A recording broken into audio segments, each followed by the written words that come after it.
তো গাইস দেখো, রথে এই সব খাবার না হলে কি রথ বলে মনে হয়? তো আমাদের এখানে খেসার ডাল ভিজিয়ে বড়া করা হয়েছে, যেটা চপের মতো। আর এদিকে পাঁপড় ভাজা হয়েছে, আবার হচ্ছে এদিকে জিলাপিও আনা হয়েছে। আর গজাটা তোমাদের সাথে শেয়ার করতে পারলাম না, কারণ আমি গজাটা ভুলে গেছি যে ও মানে দেখানোর জন্য, তো আমি ভুলে গেছি। আর জিলিপিটা হচ্ছে আমার বরের জন্য রাখা হয়েছিল, সেটাই তোমাদের সাথে শেয়ার করলাম। বাকিটা সব রয়েছে, সব সাথে তোলা সম্ভব না।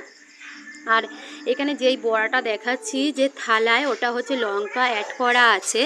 আর যেটা ছোট্ট একটা বাটির মধ্যে রয়েছে, ওটা বাবুর জন্য। লঙ্কা ছাড়া বাবু তো ঝাল খেতে পারবে না, সেই জন্য। আর এদিকে বাবু দেখো বিছানায় উঠে ডান্স করছে আর জয় জগন্নাথ বলছে।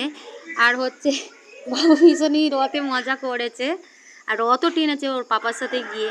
আর তোমরা কে কে রথ টেনেছো আর কে কে পাঁপড় ভাজা খেতে পছন্দ করো অবশ্যই আমাকে জানাবে। যদি আমার ভিডিওটা ভালো লাগে অবশ্যই লাইক কমেন্ট শেয়ার করে দিও যদি ভালো লাগে। আজকের মতো ভিডিওটা এখানে শেষ করে দেখা তুমি। জয় জগন্নাথ। টাটা। জয় জগন্নাথ। টাটা।